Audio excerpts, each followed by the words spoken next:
apparently things are going really, really well for right-wing media. Axios released a report detailing all of its recent wins. Its iSpot data that Axios obtained shows Fox News gained 160 new advertisers between November 2024 and April 2025. Now, in December, the outlet reported that the Daily Wire's valuation was higher than $1 billion.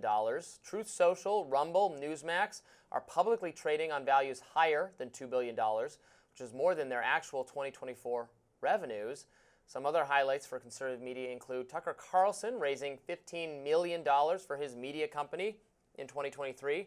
The Washington Reporter, a relatively new outlet catering to conservatives on the Hill, raised over $1 million for its launch. Megyn Kelly announced in March she was launching her own podcast network.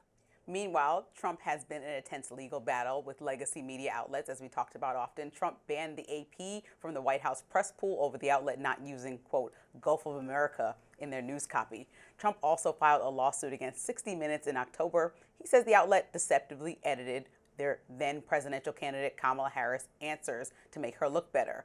Most recently, Trump signed an executive order to end federal funding for NPR and PBS. It's good times to be conservative in media. I was like, looking at these numbers, like the actual value of the company is not. I know what I'm doing in this mainstream media. Just kidding. Very happy to be here, obviously.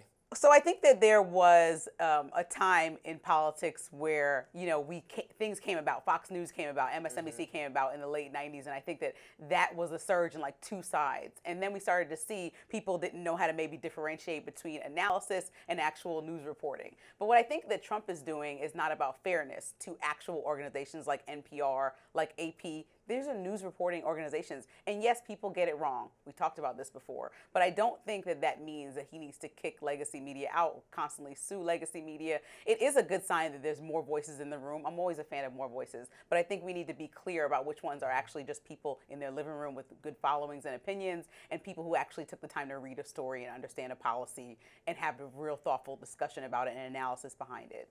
Look, here's what I think the situation is. This is a right-of-center country. Trump just won the popular vote. Fair and more square. Trump voters than Kamala voters. There are a lot of conservatives in this country that runs the gamut from hardcore MAGA, I'm not saying that's everybody, to just slightly right of center or independent thinking. But this is a massive market of people that has been underserved by mainstream media, liberal media, moving increasingly and explicitly in a leftward progressive cultural direction in the last 20 years or so. That created an opportunity for Megyn Kelly and Tucker Carlson and Ben Shapiro and Fox News, for Fox News to become even more dominating than it was previously.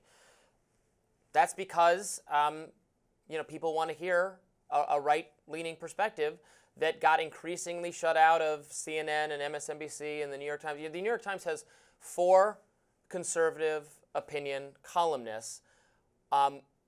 3 of them have very similar anti-Trump. They're anti-Trump Republicans. There's very few anti-Trump Republicans in the entire country. They all have jobs at the New York Times. Right? There's one of the 4 you can say is kind of somewhat positively disposed toward Trump, although I don't know whether he's a Trump voter either.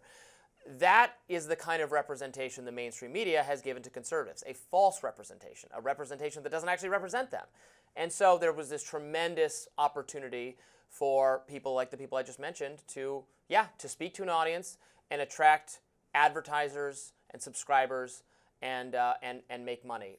And also Trump has just won the vibe shift for right now. The vibes are very right-leaning. Even places that were not explicitly conservative or political, like Joe Rogan, for instance, have become more associated with a kind of right-wing cultural experience. Not even in terms of the hard politics, but it's just where it coincides with younger, especially male voters moving to the right. Again, in just a cultural vibes-based sense. It's not like they're suddenly really into the conservative tax policy, whatever the conservative tax policy is. But I think that's what's happened. I think with free press, you have to be really specific. Like Trump it's not that people are reporting negatively on Trump to constantly bash him all day. He's actually doing some outrageous things, right? So like the handling of the pandemic, looking back, historians are never going to say that was handled well by a president, and he showed extreme leadership. I mean, that's my opinion, but I'm just saying I don't know that will be the case when we talk about some of the Joe things. Biden handled it well? But I'm saying those criticisms came about, but also for Trump, and Trump just gets mad when people criticize him. That's not free press.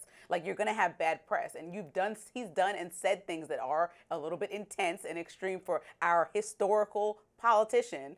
And so people have reported on it with an unprecedented set of information and rules on their hand that basically all rules are broken. Like, he doesn't follow any set of traditional norms that we've had in government for the longest. Like, how do you report on a story of him posting what Catholics feel are mocking them yesterday, posting an AI picture of him as the Pope? Like, he's doing things that nobody has any experience with. And so he's getting mad that the coverage is not like, wow, this was so funny and cool. This was so great, so smart. He's getting mad that the coverage of tariffs is not like, these are a great idea. These are all things that are jarring people in the world. I mean, he's shaking up. Every policy decision is shaking things up in a way that's unprecedented. Yeah, I think there's tremendous disagreement over some of those. I mean, if another pandemic happened tomorrow, I would be relieved that Republicans are in charge, not Democrats. Oh, man. Democrats would lock us all in our homes and force us to wear masks and keep our children out of schools and forcibly vaccinate everyone. Meanwhile, Trump masterminded Operation Warp Speed to make the vaccine available for anyone who wants to take it as quickly as possible. That was good, and that was enough. And Democrats had a zero COVID lust that would keep us trapped inside forever. You don't agree that he criticizes everyone that doesn't have a favorable view of him? So, for example... He absolutely does that, yes. Yes, exactly. So Fox News...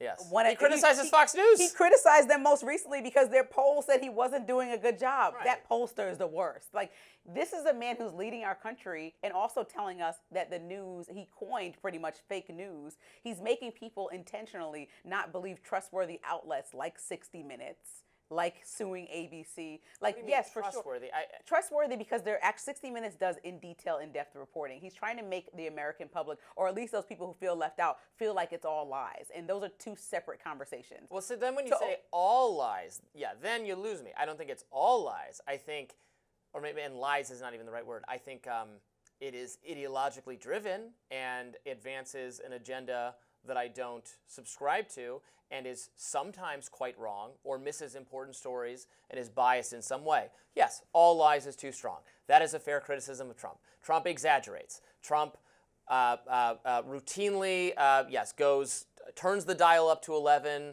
in his thunderous condemnation of anyone who looked at him wrong. Do I think that is correct or even good, politics or strategy? No, but we kind of all know that about Trump by now. Like, if that is a bridge too far, the fact that he exaggerates his criticisms of the media and other people, yeah, you're not going to be a Trump supporter. It's not going to happen. He's not fixing that. That's who he is.